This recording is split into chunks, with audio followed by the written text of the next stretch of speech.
আমরা কোরআনের অনুষ্ঠানে এসেছি, এটা ইবাদত চলছে, এটা দুনিয়ার সাধারণ অনুষ্ঠান। কত দূর দূরের মানুষ এসেছে জানেন এখানে? এই জন্য যারা অত দূর থেকে আসলেন তারা কিন্তু আপনারা খাবারও দেননি, তাদের গাড়ি ভাড়াও দেননি, তারা ইবাদত মনে করে এই রাতের বেলা এসেছে, আবার ঝুঁকি নিয়ে ফিরে যাবে। এই জন্য খুব সতর্কতার সাথে আজকের 1-1.5 ঘন্টার সময় আমরা পার করব। ঝিনাইদহ জেলার মহেশপুর থানার অন্তর্গত যাদবপুর দারুল কোরআন নোরানি হাফিজিয়া মডেল মাদ্রাসার উদ্যোগে ৩য়তম বাৎসরিক ঐতিহাসিক তাফসীরুল কোরআন মাহফিলের স্বনামধন্য সভাপতি হাফেজ মাওলানা ফজলুল করিম, প্রতিষ্ঠাতা মহাতামি মাত্র মাদ্রাসা, সম্মানিত পরিচালক জে.এম. তাজ ভাই, সার্বিক পরিচালনায় আছেন ব্যবস্থাপনায় মোহাম্মদ বাবলুর রহমান। এ মাহফিলে এতক্ষণ যারা আলোচনা রেখেছেন, বিশেষ করে চুয়াডাঙ্গা থেকে আগত তরুণ বক্তা মাওলানা আবু বকর সিদ্দিক, অন্যান্য ওলামায়ে কেরাম, আমি তো অনেকের নাম জানি না, একবারে দোয়া করছি আলেমদের জন্য। ওয়ারাফা'না লাকা যিকরাক, বলেন আমিন। মঞ্চে বসা সম্মানিত ব্যক্তিবর্গ, বিশেষ করে আমার শ্রদ্ধাভাজন ব্যক্তিত্ব, আজকে একজন এসেছে আপনাদের এলাকায়, বাড়ি সামান্তা, জনাব নজির আহমেদ। সামনে বসা মুসলমান ভাইরা, মহেশপুরবাসী, আল্লাহর দরবারে শুকরিয়া জানাচ্ছি যিনি আমাদেরকে মানুষ বানিয়েছেন। ওয়ালাকাদ কাররামনা বানি আদম, আল্লাহ তাআলা বলেন আমি বনি আদমকে সম্মান দিয়েছি। আল্লাহ বলেননি যে যারা ঈমানদার তাদের আমি সম্মান দিয়েছি, না, মানুষ যারা তাদেরই সম্মান আছে। এই এলাকায় অন্য ধর্মের মানুষ নেই, এই কথা বলা যাবে না, ওদের কাজ ওদের করতে দিন, ওরা ঠিক মতো বসে পড়বে। 1-2 মিনিট আপনি এখানে দাঁড়িয়ে কি করেন? যারা মিডিয়ার লোক তারা বাদ দিয়ে কেউ দাঁড়িয়ে থাকবেন না ভাই, আপনার জন্য যেন ডিস্টার্ব না হয়। ওদের একটা পেশা, ওটা ওদের কাজ ওদের করতে দেওয়া লাগবে। আপনারা এখানে যদি 20,000 মানুষ আসেন, এখন 20 কোটি মানুষ হয়তো তামাম দুনিয়ায় শুনছে এটা। আর যেহেতু সামনে একটা বরকত, রহমত, মাগফিরাতের মাস ছায়া ফেলতে যাচ্ছে, আর একটা দিন আছে মাঝখানে, সুতরাং একটা গুরুত্বপূর্ণ বিষয় আমরা আজকে আলোচনায় নিয়ে আসবো, ওরা যেন ছড়িয়ে দেয় বিশ্বময়, বলেন আমিন। এই জন্য অন্য ধর্মের যারা এসেছেন বা আশপাশে আছেন তাদেরকে ওয়েলকাম জানাচ্ছি। কোরআন শুধু মুসলমানদের জন্য না, হাদা বায়ানুল লিন্নাস হুদান লিন্নাস, মানুষ পদবাচ্যে যারা বিবেচিত তাদের জন্য এই কোরআন। কি বলেন না কেন? এই জন্য যারাই মানুষ তারাই আসতে পারেন আজকে। যদিও একটা কথা ভুল বাংলাদেশে প্রচার করে, আমি অন্য দেশে এটা পাইনি। কিছু মানুষ বলে যে ধর্ম যার যার, উৎসব সবার, না, এটা ঠিক না।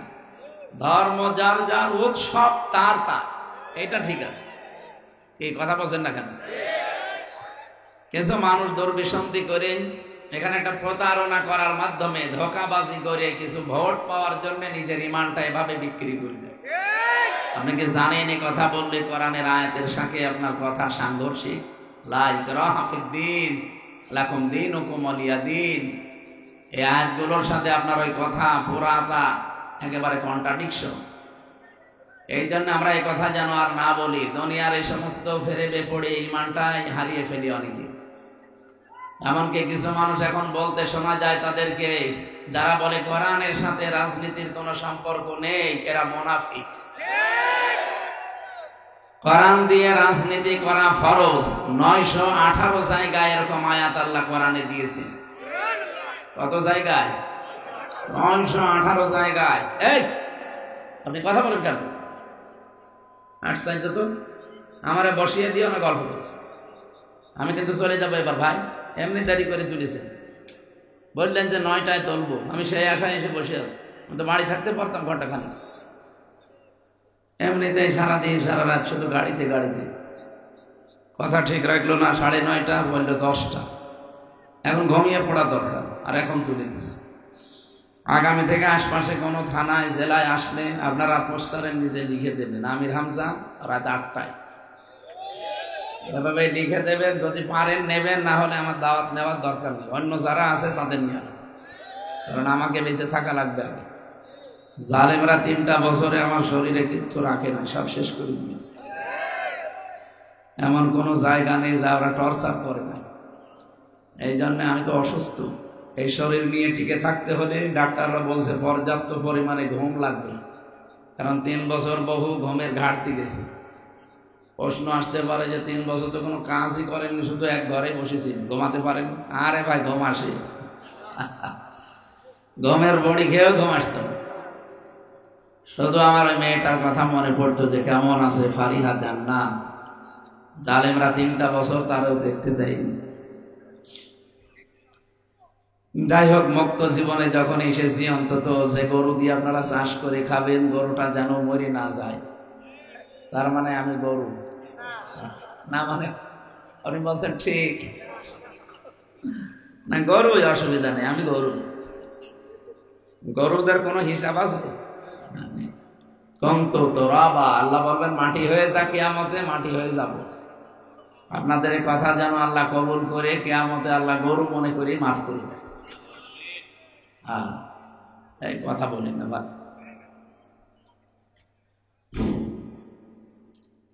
তো যে কথাটা বলেছিলাম, লাকুম দীনুকুম ওয়ালিয়া দীন, এই কথা বলা ঠিক না যে ধর্ম যার যার উৎসব সবার। এর অর্থ হচ্ছে ধর্ম যার যার উৎসব তার তার। নবীকে আল্লাহ বলতে বলেন, হে নবী, আপনি বলেন যে আমার ধর্ম আমার জন্য, আপনার ধর্ম আপনার জন্য। আমি জোর জবরদস্তি করি না। আমাদের ধর্মে যে জোর নেই, জবরদস্তি নেই, এটা প্রমাণ কিন্তু এই বাংলাদেশ। কারণ আমরা 96% মুসলমান, আর অন্য জাতি মাত্র 4%। যদি জোর থাকতো, জবরদস্তি থাকতো আমাদের ধর্মে, বলেন তো 4% হিন্দু থাকতে পারতো? পিটিয়ে মুসলমান বানিয়ে ফেলতাম না? কিন্তু আমাদের নেই। ফাইন্নামা আলাইকাল বালাগ ওয়া আলাইনাল হিসাব। হে নবী, আপনার দায়িত্ব পৌঁছিয়ে দেওয়া, আর হিসাবের দায়িত্ব কার? বলেন বলেন, যেন আমরা সঠিকভাবে তুলে ধরতে চাই। আপনার ইচ্ছা হলে আপনি মানবেন, যদি ইচ্ছা হয় যে না আমি মানতে চাই না, ইয়া আইয়ুহাল্লাযীনা আমানু মান ইয়ারতাদ্দা মিনকুম আন দীনিহি ফাসাওফা ইয়াতিল্লাহু বিকওমিন ইউহিব্বুহুম ওয়া ইউহিব্বুনাহু। আল্লাহ বলেন, ঈমানদারেরা, যদি কেউ ইসলাম থেকে, দিন থেকে ফিরে চলে যায়, আমি আল্লাহ কিন্তু অতি শীঘ্রই তাদের উপরে এমন একটা দল তৈরি করে দেব যারা আমাকে ভালোবাসে, আমিও তাদের ভালোবাসি। আমার মনে হয় বাংলাদেশে অনেকে এখন দেখতে পাচ্ছি ধর্মীয় কায়দায়, এমনকি রাজনৈতিক ভাবে, দলীয় ভাবে ইসলাম থেকে অনেকে দূরে চলে যাচ্ছে। ওরা মনে করছে আমরা চলে গেলে ইসলামের মনে হয় 12টা বেজে যাবে, আল্লাহ মনে হয় দুর্বল হয়ে যাবে। আল্লাহ কি এইরকম? আপনার মতো হারুন আর হারুনের বউ যদি 100টাও চলে যায়, ইসলামের ক্ষতি হবে? আল্লাহর সিদ্ধান্ত হচ্ছে ফাসাউফা ইয়াতিল্লাহ, যদি কেউ আমার দিন থেকে ফিরে যায়, অতি শীঘ্রই আমি আল্লাহ এই দেশে ওই জাতির উপরে এমন একটা দল তৈরি করে দেব, ইউহিব্বুহুম, যাদেরকে আমি নিজেই ভালোবাসবো, ইউহিব্বুনাহু, তারাও আমাকে ভালোবাসবে। এরকম দল বাংলাদেশে তৈরি হবে না হবে না? কারণ যেভাবে দেশে ধর্মীয় কায়দায়, রাজনৈতিক কায়দায় মানুষ আল্লাহর দিন থেকে, আল্লাহর বিধান থেকে ফিরে চলে যাচ্ছে। চট্টগ্রামে যে কি যেন মাঝ ভান্ডারি নাম আছে, নইমুদ্দিন না মঈনুদ্দিন মাঝ ভান্ডারি, এই শয়তান যে কথাবার্তাগুলো মানুষের সামনে বলে, কিছু মানুষ বসে শোনেও। ও বলে আল্লাহর ওলির দরবারে মানুষ গাঁজা খেতে আসে পবিত্র হওয়ার জন্য। এই যে এইরকম কথাবার্তারা যারা বলে, গাঁজা খাওয়ার জন্য এদেশে পুলিশ ধরে জেলে দেয়। কোথায় দেয়? অথচ আমরা দেখলাম এই 3 বছরে তো অনেক গাঁজাখোর জেলের ভেতরেও গাঁজার গাছ লাগিয়েছে। জেলার একদিন এসে বলছে, এই তুই গাঁজা পেলি কোথায়, বীজ পেলি কোথায়, যে গাঁজার গাছ লাগালি?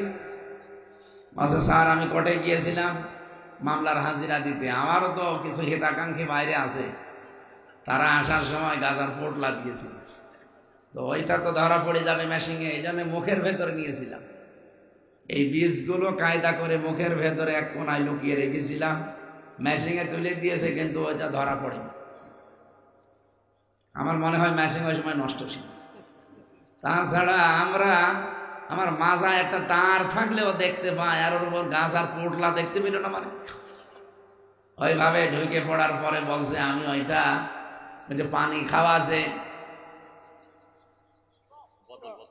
বোতলের মুখ কেটে ফেলে ওর ভেতরে মাটি দিয়ে ওই টব বানিয়ে গাছ লাগিয়েছে আজ 2 মাস আগে। দেখেন স্যার কত বড় হয়েছে।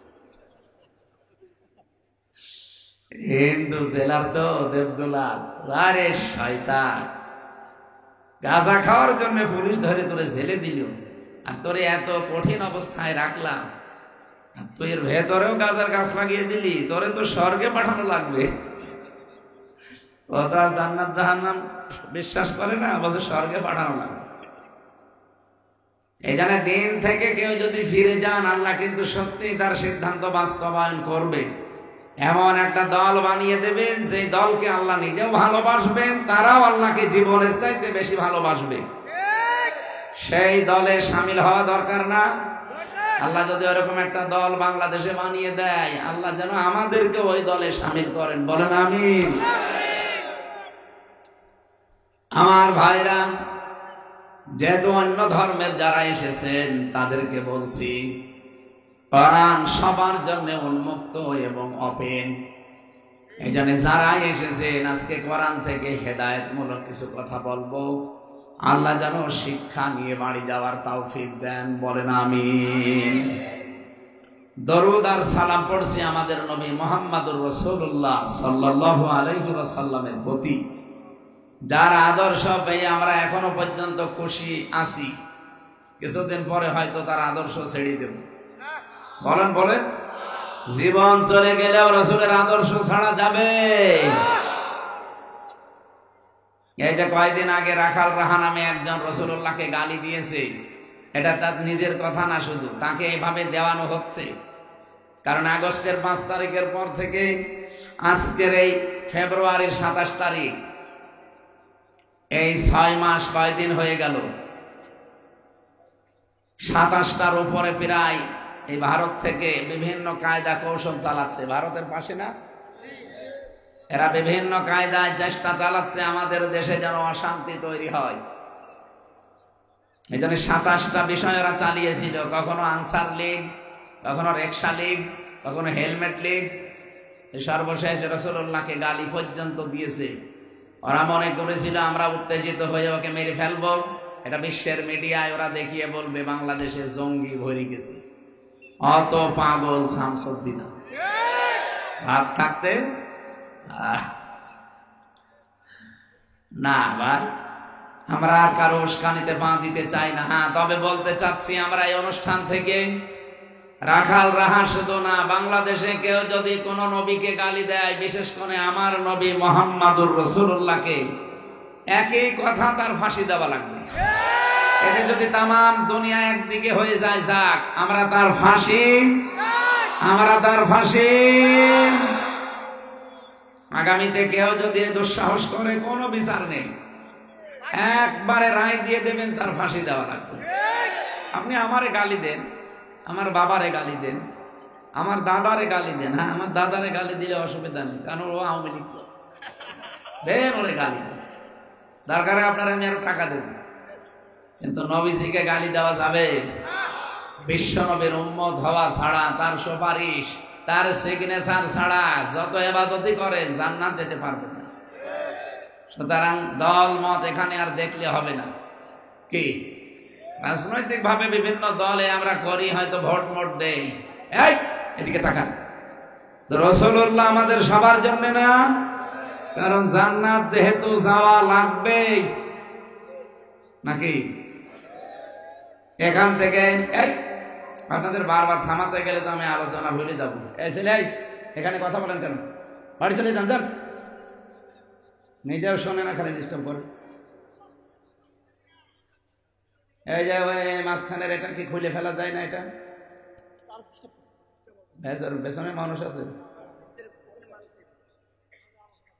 থাক ভাই, কথা বলবেন, আমি মাফ চাচ্ছি। এই ঝামেলা হলে কিন্তু আমি মনোযোগ করে দেবো। আপনি একটা ক্লাস করছি, একটা ক্লাস যদি আপনি নাই বসেন, তো রাত করে বসে আছেন, মানে ডিস্টার্ব করা যাবে না, একবারে নিস্তব্ধ হয়ে যান। এখান থেকে মহেশপুর না গেলে জীবনে একটা মানুষ এই যাদবপুর থেকে মহেশপুর বাজারে কোনোদিন যায়নি, তার বিশাল ক্ষতি হয়ে গেছে। বলেন, মহেশপুর বাজারে যাওয়া যত জরুরি, জান্নাতে যাওয়া ওই রকম জরুরি। অবশ্য ঠিক। মহেশপুর বাজারে না গেলে কি আছে ক্ষতি? কোনো ক্ষতি আছে? জীবনে এখানে বহু মানুষ পাবেন জীবনেও কোনোদিন মহেশপুর বাজারেও যায়নি, এমন মানুষ আছে, ওর জীবন কেটে চলে গেল। কিন্তু জান্নাতে যাওয়া এরকম জরুরি না, এর চাইতে 1000 গুণে জরুরি। এই জন্য জান্নাতে যেতে হলে যেহেতু রাসূলুল্লাহ সিগনেচার লাগবে, ওনার সই থাকবে, তাছাড়া আপনাকে আল্লাহ জান্নাত দেবে না। ওনার সই পাওয়ার জন্য আগে যিনি বলছিলেন যে আল্লাহকে ভালোবাসতে চাইলে রাসূলুল্লাহকে আপনাকে অনুসরণ এবং তাকেও ভালোবাসা লাগবে। আমি আয়াত থেকে কয়েকটা তথ্য পেয়েছি, হয়তো উনি সময় পাননি, এই জন্য ভালোভাবে বলতে পারেননি। এদিকে তাকান ভাই। قُلْ إِن كُنتُمْ تُحِبُّونَ اللَّهَ فَاتَّبِعُونِي يُحْبِبْكُمُ اللَّهُ। হে নবী, আপনি বলুন, তোমরা যদি বলো আল্লাহ তোমাকে ভালোবাসি, এ দাবি আমাদের নেই?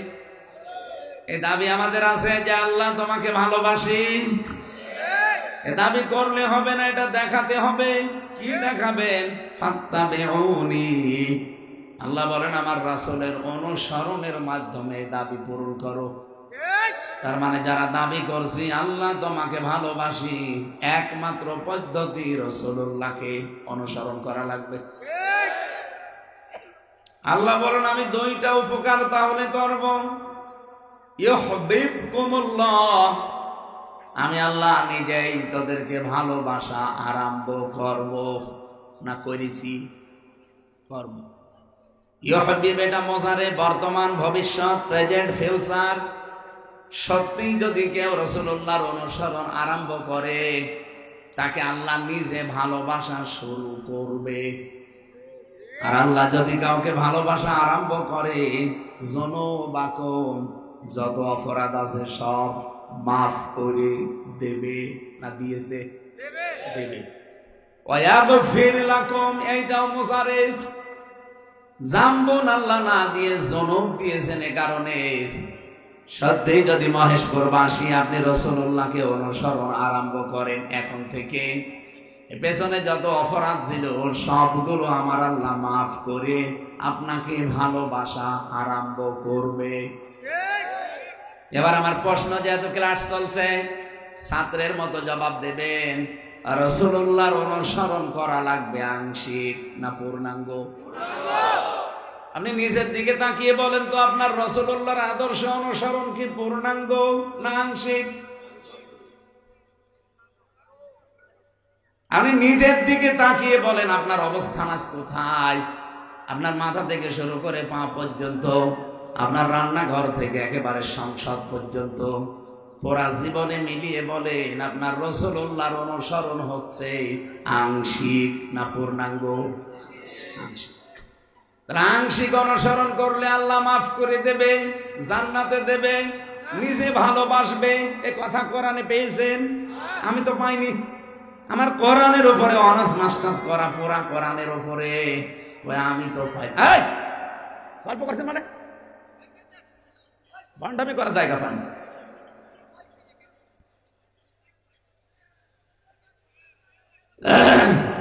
এই কথা বলা যাবে না, এই জন্য এই মাহফিল গুলো ঝামেলা। সেমিনার না হলে কথা বোঝানো যায় না। কত গুরুত্বপূর্ণ মানুষ বসে আছেন আপনি জানেন? তার কথা বোঝার চেষ্টা করছে। কোরআনের একটা আয়াত কেউ যদি চেষ্টা চালায় বোঝার, ও যদি নাও মানতে পারে, তাও 500 রাকাত নফল নামাজে সওয়াব। যারা গল্প করছে ওরা মর্ম বাণী বোঝে না। একটু চেষ্টা করেন তো ভাই। ছেলে ভেতরে কি এখন বলা যাবে না ভাই, একটু পরে, আগে আমার আলোচনা শেষ হোক, এরপরে বাদাম বেছে।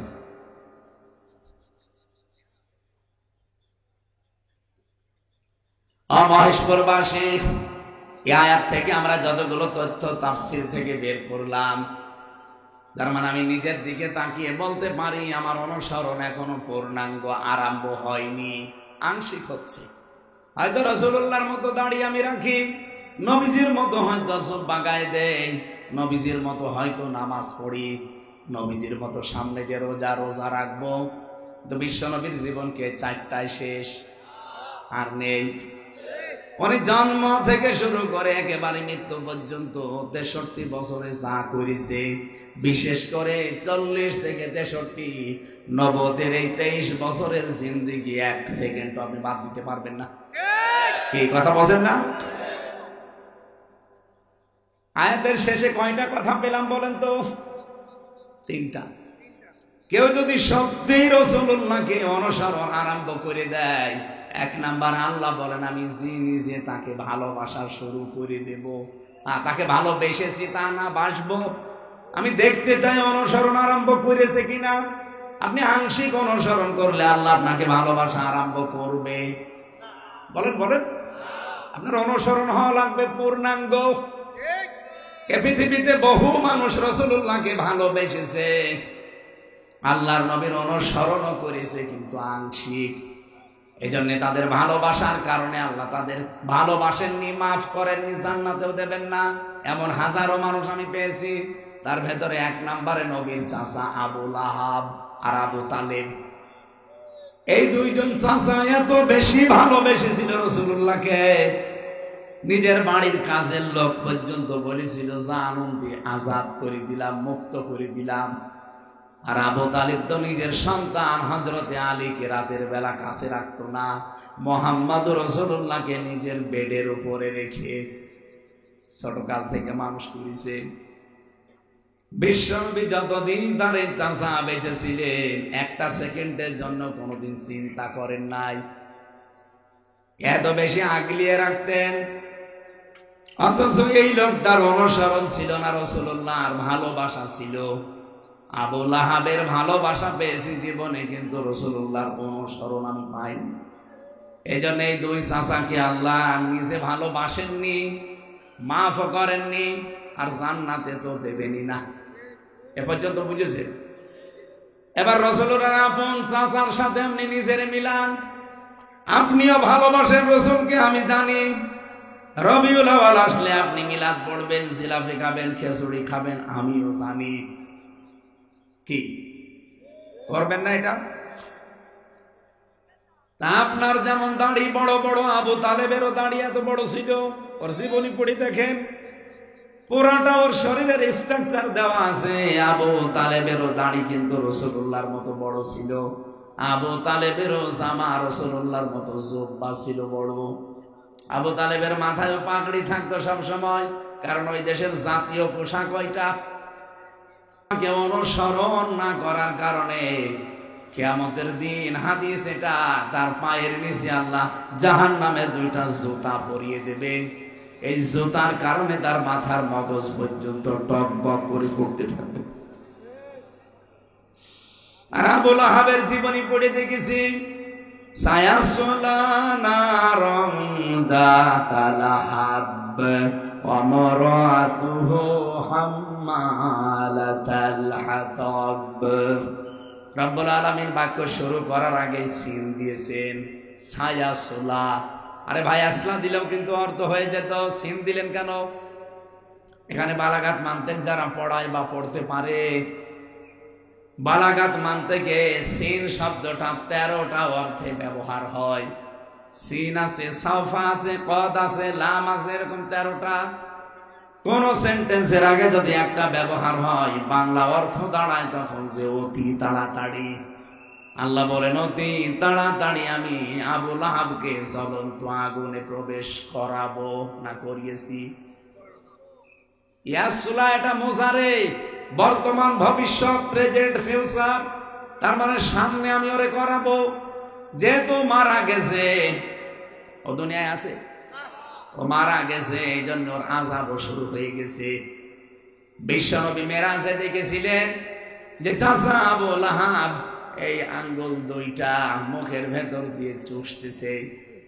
ডাক দিয়ে বলে, চাচা কি কি অবস্থা আপনার?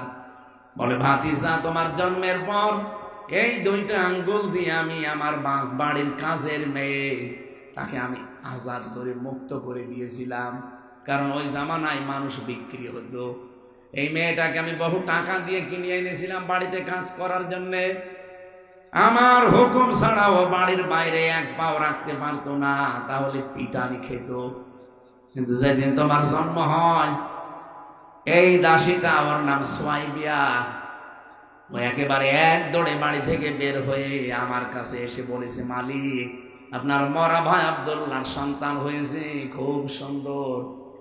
ডাক দিয়ে বলে, তোর আমি নিষেধ করি নাই যে বাড়ি থেকে বের হবি না, কেন বাড়ি থেকে পর্যন্ত আসলি? মেয়েটা বলেছিল, হে আমার মালিক, যে সুন্দর ছেলে আমি দেখে এসেছি, আপনার তো ভাই নেই আব্দুল্লাহ, সে যদি বেঁচে থাকতো সন্তানের জন্য আনন্দ করতো, যেহেতু ভাই নেই আপনি তার চাচা, আপনার কি আনন্দ লাগে না? এই সুসংবাদটা না দিয়ে আমি আজকে আর থাকতে পারলাম না, এই জন্য জলদি করে চলে এসেছি। আবুল আহাব ওই দিন এই দুইটা আঙ্গুল দিয়ে বলেছিল, যা, যদিও তুই আমার টাকা দিয়ে কেনা, তোরে আমি আজকে মুক্ত করে দিলাম এমন সুসংবাদ দেওয়ার কারণে। হে আমার ভাতিজা মুহাম্মদ, ওই দিন থেকে যেদিন আমি ইন্তেকাল হয়েছে, আমি মারা গেলাম, মরণের পর থেকে আমার আগুন লেগে আছে। আমার কবরে আগুন ছাড়া কিছুই নেই, কিন্তু সোমবারের দিন যেদিন তোমার জন্ম হয়েছিল, ওই দিন শুধু আমি এই আঙ্গুল দুইটা মুখের উপরে নিয়ে একটু চুষতে থাকি, আমার আযাব একটু হালকা মনে হয়। আপনি কি টের পাচ্ছেন আমি কি বলেছি? এই লোকটা একটা কাফের, কিন্তু রাসূলুল্লাহর জন্য একটু খুশি হয়েছিল তার জন্মে। আল্লাহ তার এই কাজটা নষ্ট করেনি। কিয়ামত পর্যন্ত নাকি এই দুইটা আঙ্গুল চুষতে থাকবার একটু শান্তি পাবে সোমবারের দিন। দুনিয়াতে সেইভাবে রাসূলুল্লাহর জন্য কিছু করেছে, আল্লাহ তার কোনো কাজ নষ্ট করে দেয়নি। এটা কিছুক্ষণ আগে আমি যেটা পড়লাম, বালাগাল উলা বিকামালিহি, এই কবিতাটা, এটা কিন্তু হাদিসও না, কোরআনও না, দরুদও না, এটা একটা কবিতা। কি হযরত শেখ সাদী লিখেছিলেন এইটা। অথচ শেখ সাদী 120 বছর দুনিয়ায় বেঁচে ছিলেন, কত কবিতা, কত বই তিনি লিখেছেন, গোলিস্তা, বস্তা, কত লাইন, কত চরণ লিখলেন, কোনোদিন তার কলম থেমে যায়নি। হঠাৎ এটা লিখতে লিখতে 3 লাইন লিখে তার কলম আর চলে না, তার মানে মনে আসে না।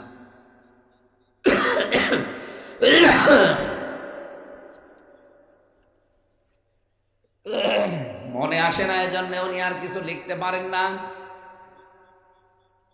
চিন্তা করলেন, জীবনে কোনোদিন আমার কলম থেমে যায়নি, আমি যা লিখতে চেয়েছি লিখে শেষ করে উঠেছি। আজকে কি এমন লিখতে গেলাম যে 3 লাইন পরে আমার আর কিছু মনে আসে না। তাহাজ্জুদের নামাজ আদায় করে গভীর রজনীতে যায় নামাজে তিনি ঘুমিয়ে গেছেন। স্বপ্নের ভেতরে বিশ্ব নবী এসে ডাক দিচ্ছে, সাদী ওঠো, কি হয়েছে তোমার? হযরত শেখ সাদী বলেছিল, হে রাসূল, জীবনে বহু কবিতা লিখেছি, বহু উপন্যাস লিখেছি, কোনোদিন আমার কলম থেমে যায়নি। হঠাৎ আজকে আপনার নামে আমি কিছু লিখতে গিয়ে দেখি আমার আর কিছু মনে আসে না। নবীজি বললেন, কি লিখেছো দেখি একটু শোনাও। স্বপ্নের ভেতরে তিনি শুনিয়ে দিলেন, বালাগাল উলা বিকামালিহি কাশাফাদ দুজা বিজামালিহি হাসনাত জামিউ খিসালিহি। বিশ্বনবী ডাক দিয়ে বলেন, সাদী, কলমটা হাতে নাও, আর এই লাইনটা 4th বারের মতো লিখে নাও, সাল্লু আলাইহি ওয়া আলিহি। বলেন আল্লাহু আকবার। হযরত শেখ সাদীর এই কবিতাটা আমার আল্লাহ নষ্ট করে দেয়নি, এটা চিরন্তন করে রেখে দিয়েছে। আপনি লক্ষ্য করেন, কোন মানুষ যখন এটা পড়ে, যার ভেতরে নবীর ভালোবাসা, প্রেম, মহব্বত আছে, দেখবেন কি আনন্দ নিয়ে পড়ে। অথচ এটা কোরআনও না, হাদিসও না, এটা কবিতা মাত্র। আমরা তো কত কবিতায় পড়ি, এত আনন্দ পাই। এই কবিতার কারণে এই শেখ সাদীকে আল্লাহ পাক চিরন্তন করে দিয়েছেন দুনিয়ার মানুষের কাছে। কিয়ামত পর্যন্ত দুনিয়ায় মানুষ আসবে, আমার মনে হয় কথা বলার আগে অনেকেই এইটা মহাব্বত নিয়ে পড়তে থাকে। তার মানে আমি দুইটা কথা বলেছি, আবু লাহাব এবং শেখ সাদি, তারা জীবনে কি করেছিল হালকা হালকা, আমার আল্লাহ ওইটাও নষ্ট করেননি। এই জন্য নবীজির জন্য যে যা করবে আল্লাহ ওইটা নষ্ট করে না, তুলে রাখে, হয় দুনিয়ায় দিয়ে দেয়, না আখেরাতে আল্লাহ ভরপুর করে দান করবে। তাহলে আমাদেরকে বিবেকে নাড়া দিচ্ছে না যে রাসূলুল্লাহর সুপারিশ ছাড়া, তার সিগনেচার ছাড়া কেউ যখন জান্নাত পাবে না, তাহলে তার অনুসরণ এখন থেকে আরম্ভ করা দরকার, আংশিক না পূর্ণাঙ্গ। আপনার মাথা থেকে পা পর্যন্ত মিলান, কয়টা সুন্নাত আপনি মানেন? ওনার জীবনের 23টা বছরে যা যা করেছে আপনি কয়টা মানতে পারেন? আমরা যখন পূর্ণাঙ্গ কথাগুলো তুলে ধরি তখন কিছু মানুষের মন খারাপ হয়ে যায়, বলে না এটা রাজনীতি। আরে ভাই, এটা যদি রাসূলুল্লাহর জীবনে থাকে তা আপনার কাছে রাজনীতি মনে হয় কোন কারণে? ওনার নামাজ ছিল জীবনে, এটা তো রাজনীতি মনে করেন না। উনি রোজা রেখেছিলেন 1 মাস, কোনোদিন তো আপনি রাজনীতি বলেন না যে রোজা রাখা রাজনীতি বলেছেন? বলেছেন কোনোদিন যে নামাজ পড়াও রাজনীতি? এইটা যদি নামাজ পড়া রোজা রাখা রাজনীতি মনে না হয়, উনি যে 10 বছর এই কোরআন দিয়ে রাষ্ট্র চালিয়েছিলেন, এইটা আপনার কাছে রাজনীতি মনে হয়, আপনি কি পাগল না ধান্দাবাজ? বলেন। এরকম ধান্দাবাজ আজ দিন দিন বের হচ্ছে। ওরা মনে করছে একটা দলকে আমরা গালি দিলেই মনে হয় ওই দলটা শেষ হয়ে যাবে। ওদেরকে গালি দিয়ে আমরা মানুষকে বোঝাবো যে আমরা ইসলাম নেই, মানি না।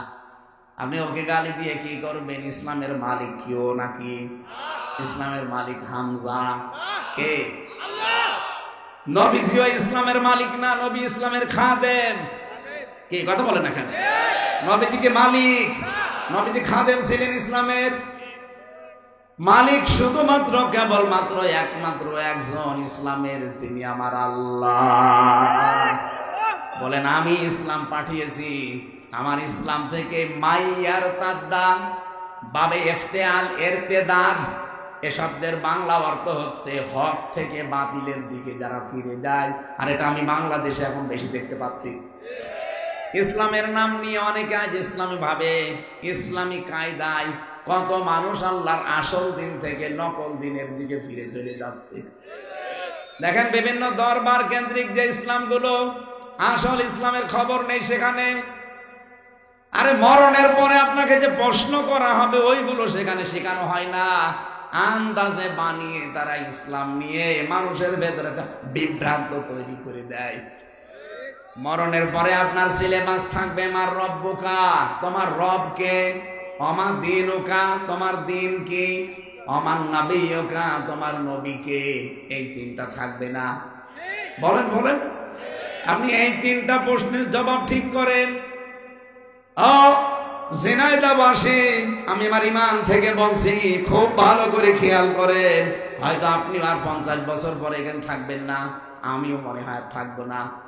কারণ এখন আমার 33 বছর, 50 বছর পরে তো 83 বছর হয়ে যাবে। আর এতদিনে দেশে হায়াত পাওয়া যায় না। মানুষ এখন 60-70 বছর বয়সে পটল তুলছে। কি সেই হিসাবে সবাই যেহেতু আমরা মাটির নিচে যাব, নতুন মানুষ এসে এখানে জমা হবে, তারা এই জমি চাষ করে খাবে। তাহলে আমরা এখন আছি মুসাফির। বলেন মুসা, আরো জোরে বলেন মুসা। মুসাফিরকে কোনদিন দেখেছেন যে গাছতলায় মুসাফির 2 মিনিটের জন্য দাঁড়িয়েছে? ও কি মনে করে যে এই গাছতলায় আমি কিয়ামত পর্যন্ত থাকবো? তা আমরাও তো ঠিক ওই অবস্থায় আছে। হযরতে মুসা নবীর জীবনী পড়েছি। তিনি একবার সাগরের পাশ দিয়ে যাচ্ছিলেন, নদীর পাশ দিয়ে। হঠাৎ দেখে এক বুড়ি মহিলা কান্নাকাটি করে। ডাক দিয়ে বলে, বুড়ি মা কাঁদেন? বলে, হ্যাঁ, আমার ছেলের জন্য। কি হয়েছে? এই নদীতে আমার ছেলেটা মারা গেছে, এই কারণে তার মহাব্বতে মায়ায় আমি কাঁদছি। হযরতে মুসা মনে করলেন ছেলে মনে হয় একেবারে ছোট ছেলে। ডাক দিয়ে বলেছিলেন, বুড়িমা ছেলেটা কেমন বয়স? বুড়ি ডাক দিয়ে বলে, আমার ছেলের বয়স মাত্র 200 বছর। কত? 200 বছরের ছেলে মরে গেছে, আপনি কাঁদতেছেন। অথচ এমন একটা জামানা আসবে, ওই জামানার মানুষের হায়াতি হবে মাত্র 60-70 বছর। বুড়ি ডাক দিয়ে বলে, ও নবী মুসা, ওই জামানায় কি মানুষ ঘর বাড়ি বানাবে? বানাবে না মানে বিশাল বিশাল বিল্ডিং তুলবে। আমার কুষ্টিয়ায় 42 তলা বিল্ডিং অলরেডি বানিয়েছে, 42 কবর। বাংলাদেশের ভেতরে ওইটাই সবচাইতে উঁচা বিল্ডিং। কত? 42 তলা। কাবা শরীফের পাশে একটা আছে 110 তলা।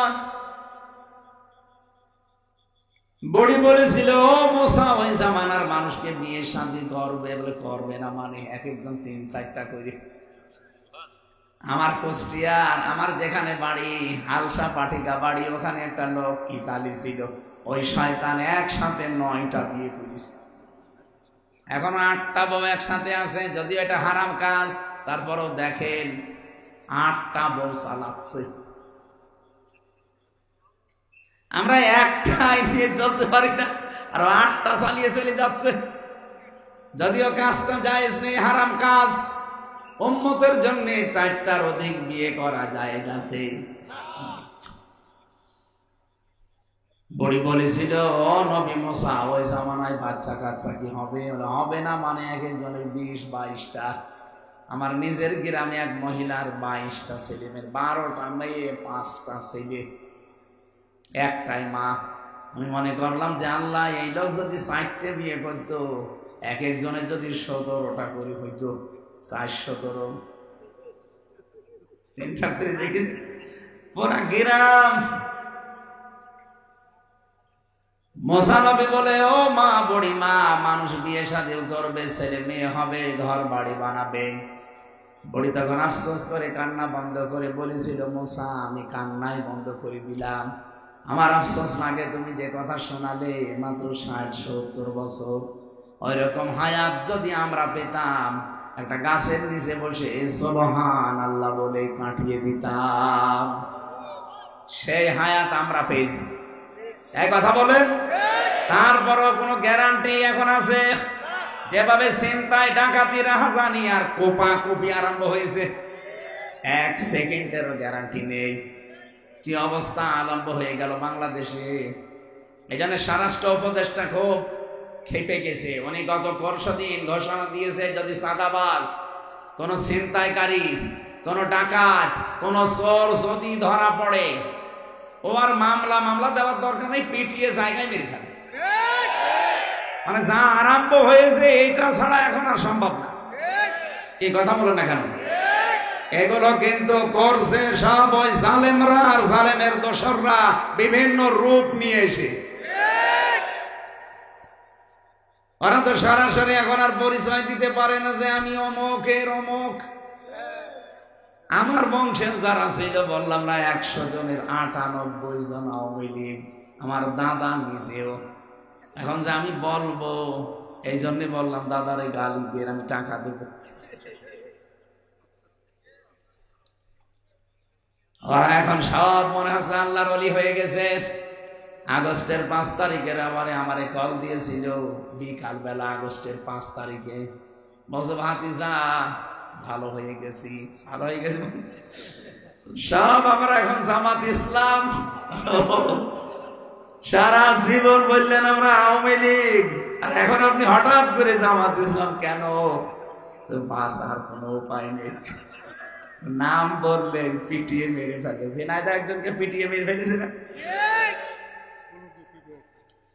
কবুতর চত্বরে শুনলাম যে পিটিয়ে মেরে টাঙিয়ে রেখেছে তারে। আমার ভাইরা, আমি যেটা বোঝাতে চাচ্ছিলাম, আজকে থেকে নতুন করে সিদ্ধান্ত নেওয়ার সময়, কারণ মাত্র 1 দিন বাকি আছে রমজানের। এখন থেকে আমি অনুসরণ যদি রাসূলুল্লাহর আরম্ভ করি, আমি আংশিক করব না, পূর্ণাঙ্গ। যে রাসূলের মতো সাল্লু কামা রাআইতুমুনি উসাল্লি, নামাজ পড়ো ওইভাবে যেভাবে আমারে পড়তে দেখো, আমরা ওইভাবেই পড়ি। বলেন বলেন। রোজা রাখি আমরা রাসূলুল্লাহর মতো। আরে ভাই, পৃথিবীতে এমন কোন জাতি নেই যাদের ভেতরে রোজা নেই। আমি বাইরের দেশগুলোতে গিয়ে দেখেছি ইহুদিরা রোজা রাখে, কিন্তু তারা সেহরি করে না। খ্রিস্টানরাও রোজা রাখে, তারা ইফতারি করে না। এই যে মুশরিক যারা হিন্দু, এরাও রোজা রাখে, বাবা মা মরে গেলে উপোস থাকে না খেয়ে।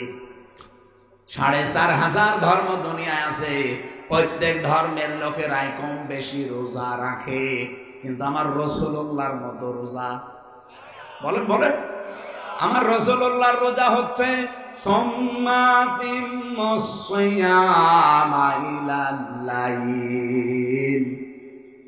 রাত থেকে সন্ধ্যা পর্যন্ত রোজাটা পূর্ণ করা লাগবে।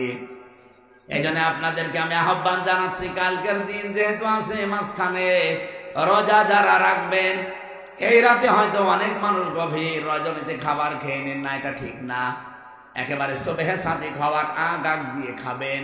এখন তো ক্যালেন্ডার পাওয়া যায়, যদি আমার মনে হয় ৫টা ১০ মনে হয় শেষ হয়ে যাচ্ছে। যদি ৫টা ৫ শেষ হয়, আপনি ৫টা ৪ শেষ করে দেবেন খাবার দাবার।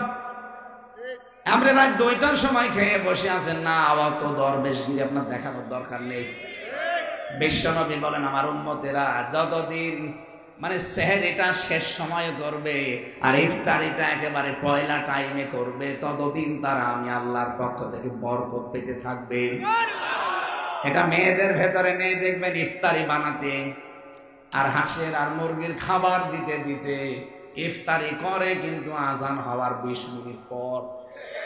আপনারা এত দরবেশগিরি দেখানোর দরকার কি? বাদ দেন সব, আগে অন্তত আগে ইফতারিটা শেষ করেন, কারণ ইফতারি এটা ইবাদত। এটা কি নবীজি বলেন, যারা ইফতারি মানুষকে করাবে, কোন মানুষ যদি সামর্থ্য অনুযায়ী ইফতারি করাতে পারে, ও রোজা রেখে যে সওয়াব পেয়েছে, ইফতারি করিয়ে সেই সওয়াব পাবেন। আমার বাবাকে বলেছি, যদি সামর্থ্য আপনার থাকে আপনি প্রতিদিন চালান ইফতারি, কারণ রোজা রেখে কবুল হবে কিনা গ্যারান্টি নেই, কিন্তু ইফতারি যদি আমরা করাতে পারি, নবীজির হাদিস কোনদিন মিথ্যা না, যে কবুল হওয়া রোজার সওয়াব আল্লাহ আমারে দিয়ে দেবে। কিছুই যদি না থাকে, অন্তত একটা খেজুর আর ১ গ্লাস পানি দিয়েও যদি করান তাও হবে। এই ট্র্যাডিশনটা আমাদের ভেতরে নেই। বাইরের দেশগুলো, যেগুলো মুসলিম দেশ, এই দেশগুলোতে ঘুরতে গিয়েছিলাম, এই দেশগুলোতে রোজার মাসে ঘুরতে গিয়ে দেখলাম আল্লাহ তাদের কি আগ্রহ, রাস্তা থেকে ডেকে এনে বসিয়ে বলছে, ভাই ইফতারি করেন। তার মানে ওর জীবনে বিশ্বাস হয়েছে, আমার রোজা যদি কবুল নাও হয়, কিন্তু ইফতারি করালে পূর্ণ রোজার সওয়াব আমি পেয়ে যাব। ইফতারি কি শুধু একটা অনুষ্ঠান না, ইবাদত? বলেন বলেন। আল্লাহর সবচাইতে বেশি ওই জায়গায় একটু নজরটা বেশি দিয়ে রাখেন।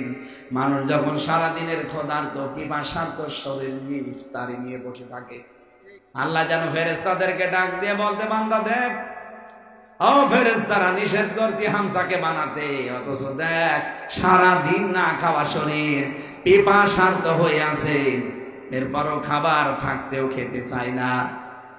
এই দৃশ্যটা দেখে আমি আল্লাহর এত ভালো লাগে, আমি আজকে এই সিদ্ধান্ত নিয়ে নিলাম, ওরে আমি মাফ করে দিয়েছি। এই জন্য ইফতারির ৫-৭ মিনিট ১০ মিনিট আগে বসবেন, আল্লাহুম্মা ইন্নাকা আফুউন তুহিব্বুল আফওয়া ফাফু আন্নি। যদি পারেন এটা মুখস্থ করে রাখেন, একেবারেই না পারলে বলবেন আল্লাহুম্মা গফিরলি। একেবারেই যদি কিছু না পারেন বলবেন আস্তাগফিরুল্লাহ আস্তাগফিরুল্লাহ। এইটা বসে বসে পড়বেন। রমজানের একটা বিশেষ আমল আছে, ৩০ দিনে প্রতি সময় যখনই মনে আসবে পড়বেন লা হাওলা ওয়ালা কুওয়াতা ইল্লা বিল্লাহ। এটা জান্নাতের খাজানচি। সুবহানাল্লাহ বলতে পারবেন? আমি সহ যারা আছি, কালকের পর দিন থেকে এটা আমল শুরু হবে। ৩০ দিন কি বলেন বলেন। নারী পুরুষ আপনার শরীর ভালো থাক আর খারাপ থাক দেখার দরকার নেই, পাক থাকেন না পাক থাকেন কোনো অসুবিধা নেই। যেখানে আছেন, গাড়িতে আছেন, বাড়িতে আছেন, মসজিদে আছেন, বসে আছেন, বলবেন আস্তাগফিরুল্লাহ লা হাওলা ওয়ালা কুওয়াতা ইল্লা বিল্লাহ। যদি পুরাটা পড়তে পারেন ভালো, না হলে অন্তত আংশিক হলেও পড়া লাগবে। লা হাওলা ওয়ালা কুওয়াতা ইল্লা বিল্লাহ। বলেন সুবহানাল্লাহ। কম বেশি রোজা আমরা তাহলে প্রত্যেক জামানায় পেয়েছি। আল্লাহ এখানে ওইটাই আমাদের জানিয়েছেন, কুতিবা আলাইকুমুস সিয়াম, তোমাদের উপর আমি রোজা লিখে দিলাম। তাহলে আজকে একটা ফরজ অন্তত ক্লিয়ার, যে রোজা কি? বলেন বলেন, রোজা ফরজ।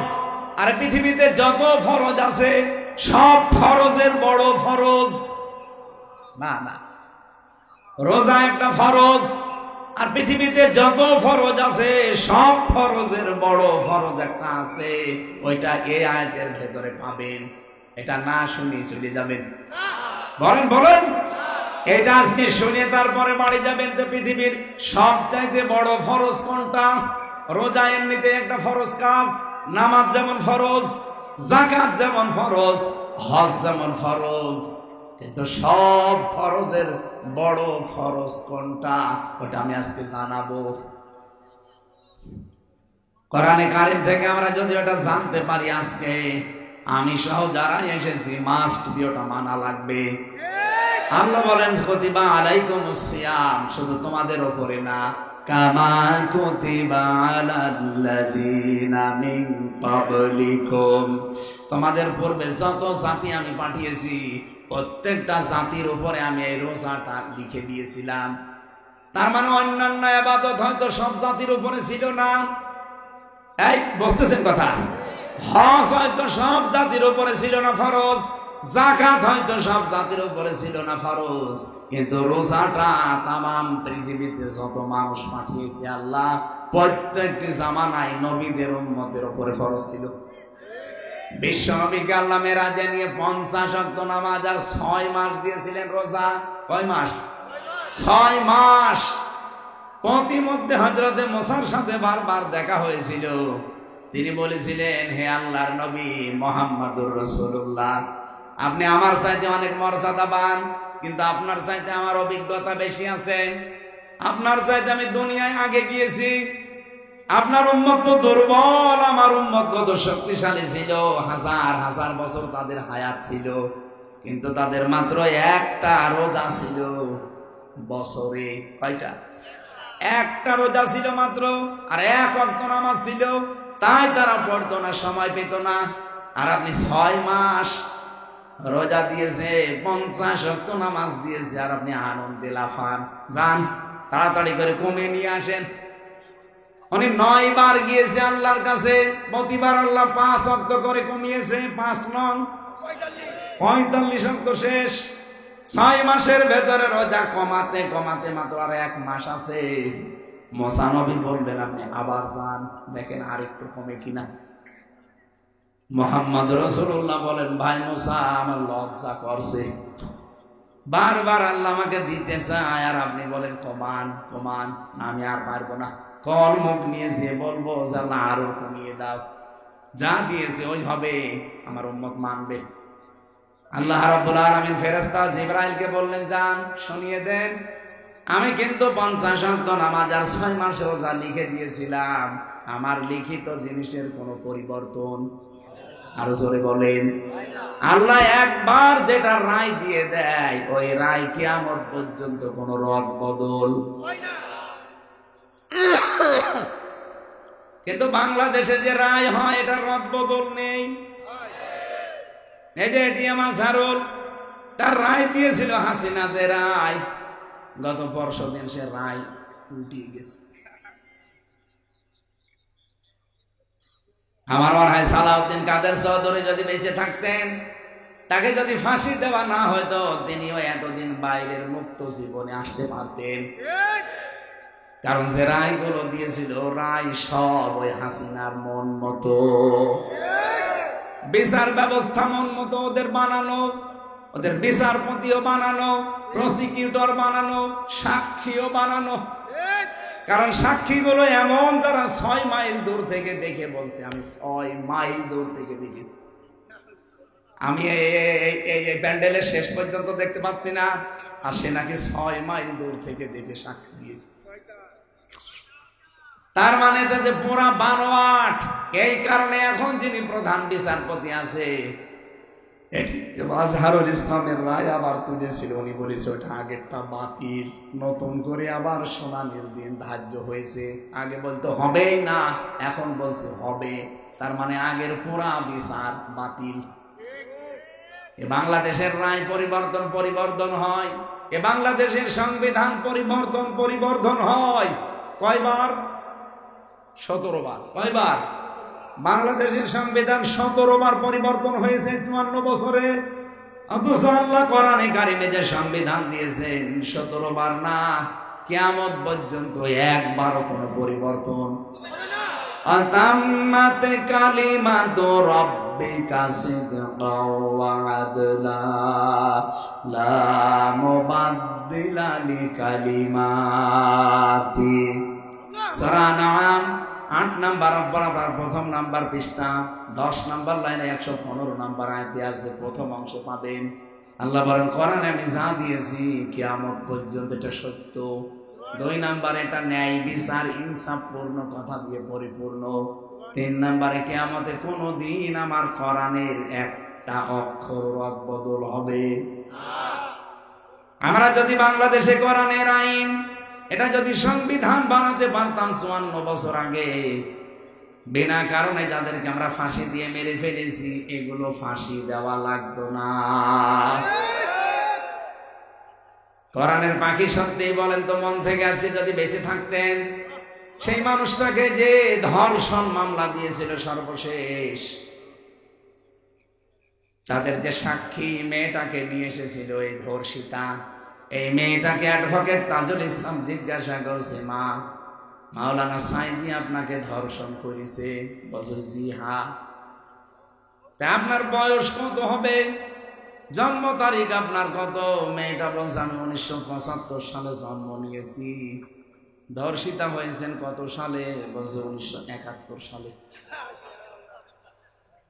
অ্যাডভোকেট তাজুল ইসলাম ওই দিনই বলেছিল মাননীয় আদালতে, পয়েন্ট একটু লিখে রাখেন, জন্ম 75-এ, ধর্ষিতা হয়েছে 71-এ, ওইটা কি রুহের জগতে? ওই দিনে তো মামলা ঢিসমিস হয়ে যাওয়ার কথা বলে না কেন? কিন্তু বিচারপতিও তো বানানো শয়তান দেয়নি। ওই যে কালামানিক, ওই শয়তান বলেছিল মাওলানা সাইদিকে আমি ফাঁসি দিতে পারলাম না, এটা আমার জীবনের সবচাইতে বড় আফসোস। আমার আল্লাহ এই কারণে মনে হয় ওরে অত অপমান করেছে। একটা সুপ্রিম কোর্টের বিচারপতি ওরে কলার পাতায় শুয়েছে, গলায় গামছা দিয়ে টানতে টানতে বর্ডার এলাকা থেকে নিয়ে এসেছে, এমনকি ওর বিসিও উড়ে গেছে। কার কত অপমান করবে আল্লাহ বলেন? আপনার কি এখনো লজ্জা হয় না?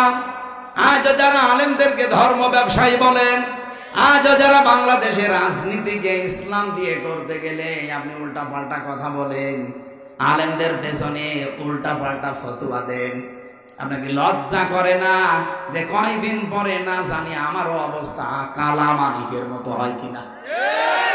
আমার তো মন ডেকে বলছে, চাপাই নবাবগঞ্জের এই হারুন আর হারুনের বউ যেভাবে আলেমদের গালি দেয়, কয়দিন পরে দেখেন জাতির সামনে 2 শয়তান ন্যাংটা হবে। কথার কোনো আগামাতা নেই। টাকলা মোরাদের মাত্র 6 মিনিট 33 সেকেন্ডের একটা অডিও ক্লিপ ফাঁস হয়েছিল, তাও ভিডিও না, অডিও একটা ক্লিপ ফাঁস হওয়ার কারণে ওর সব হারিয়েছে। আর আপনি কি আরম্ভ করেছেন? আপনি 2 বার শুনলাম জেলে গিয়েছেন, আপনার আমল নামা এখন দেখা যাচ্ছে 2 বার উনি জেলে গিয়েছে, একবার ত্রাণের টিন চুরি করার কারণে, আর একবার শুল্ক মুক্ত গাড়ি বিক্রি করে দেওয়ার কারণে। একটাও কি দলীয় কারণে, মানবতার কারণে, দেশের কারণে? সব চরিত্রের কারণে। যাদের চরিত্র এরকম চুরি করা, যাদের চরিত্র এরকম ডাকাতি করা, যারা চরিত্র হচ্ছে জালেমদেরকে সাপোর্ট দেওয়া। বলেন তো 15.5 বছরে দুধের বাচ্চা পর্যন্ত মামলা খেয়েছে, কথা বলে না কেন? অথচ হারুন আর হারুনের বউ একটা মামলাও খায়নি। তার মানে ও হাসিনার গুপ্তচর ছিল। আর শয়তান এখন আলেমদের বিরুদ্ধে ফতোয়া দেয়, ওর মুসলমানি দেওয়া দরকার না। এদেশে পিঠ দেওয়ালে ঠিকই গেছি ভাই, আর কোন ছাড় নেই। সে যে দলের লোকই হন না কেন, আলেমদের গালি দিলে জুতা পিটা করা লাগবে।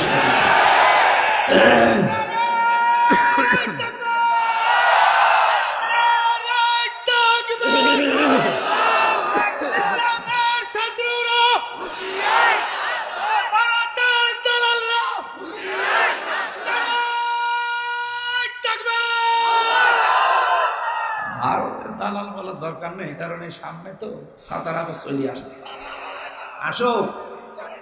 চাঁপাই নবাবগঞ্জের বর্ডার এলাকায় এই গরুর মদ খাওয়া পার্টি, গরুর প্রসাদ খাওয়া এই জাতি, ওরা বলেছিল আমরা এই চাঁপাই নবাবগঞ্জের এই জমিগুলো দখল করে নেব। ওই এলাকার নারী পুরুষ দা খন্তা কাশি যা আছে নিয়ে বেরিয়েছে লিল্লাহে তাকবীর, আল্লাহু আকবার। ওরা বলছে দরকার নেই, পালিয়ে গেছে। এই এলাকায় যদি এরকম কিছু করতে আসে শুধু তাকবীর দেবেন একবার, কারণ আমার ভারতের কোনো প্রদেশ তো বাকি নেই, সব জায়গা আমি ঘুরেছি। এই গরুর মদ খাওয়া পার্টিদের সবচাইতে বেশি ভয় মরণের। ওরা এত ভয় পায় মরণকে, আমাদের মরণের ভয় দেখিয়েছিল যে না খাওয়িয়ে মারবে। অথচ আমাদের ব্যবসা তখন পাকিস্তানের সাথে, তুরস্কের সাথে, চীনের সাথে, ওরা তখন না খেয়ে মরতেছে। ওদের আলু, ওদের পেঁয়াজ সব বর্ডারে বসতেছিল না, তখন বলছে আমরা বিনা 40% ছাড়ে আপনাদের চিকিৎসা দেব, আসেন দাদারা। কোরআনে কারিমে জানিয়েছে ওয়ালা তাজিদান্নাহুম আহরাসান নাসি আলা হায়াতি ওয়া মিনাল্লাযিনা আশরাকু। এই পৃথিবীতে সবচাইতে বেশি জীবনকে ভালোবাসে মুশরিকরা। কারা? বলেন বলেন।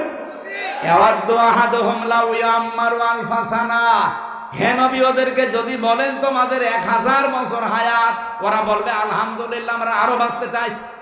তার মানে বেশি দিন বেঁচে থাকার আকাঙ্ক্ষা মুশরিকদের। এজন্য ওদের যদি একবার মরণের ভয় দেখাতে পারেন, আপনাকে বাপ না দাদা বলবে। আমি নিজে তো দেখেছি ওদের কাছে থেকে। আর ওরা আমাদের ভয় দেখায় যে জাতির বছরে 1 মাস না খেয়ে থাকা ফরজ। এই কথা বলে না কেন? কালকের দিন পর থেকে 1 মাস না খেয়ে থাকা কি? আরো জোরে বলেন কি? কেন? 2017 সাল, এদিকে তাকান, বসো।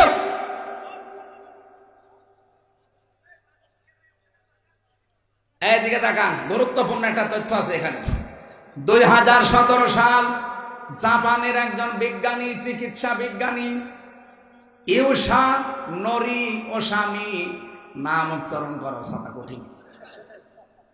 এই বিজ্ঞানী গবেষণা চালিয়েছে একাধারে মানব দেহের ভেতরে, পুরা শরীরের ভেতরে গবেষণা চালিয়ে উনি কোষ পেয়েছে 2 কোটি। কত? 2 কোটি কোষ পেয়েছে। চিন্তা করছে কোষগুলোর কাজ কি দেখি। পরবর্তীতে ওনাকে এই তামাম দুনিয়ায় যে নোবেল প্রাইজ দেয়, উনি একটা নোবেল পেয়েছি ডক্টর ইউনূসের মতো। চিকিৎসা বিজ্ঞানের উপরে নোবেল প্রাইজ এমনি দেয়নি তারে, সে 2 কোটি। এই যে অটোফেজি নামে একটা জিনিস আবিষ্কার করেছে। অটোফেজির মানে হচ্ছে আমাদের শরীরে 2 কোটির উপরে কোষ পাওয়া যায়, কিন্তু একাধারে যদি কেউ 12 মাস খাবার খেতেই থাকে, তাহলে ওই কোষের পাশে আরো নতুন নতুন কিছু কোষ তৈরি হয়। আর ওই কোষগুলো তৈরি যদি বেশি হয়ে যায়, তাহলে 2টা মারাত্মক রোগ দেখা দেয় শরীরে, একটা ক্যান্সার আর একটা টিউমার। এগুলো সব বিজ্ঞান দ্বারা প্রমাণিত। আপনি এখানে কম্পিউটার ভিড়াতেন, স্ক্রিনে আমি আপনাকে দেখাতে পারতাম।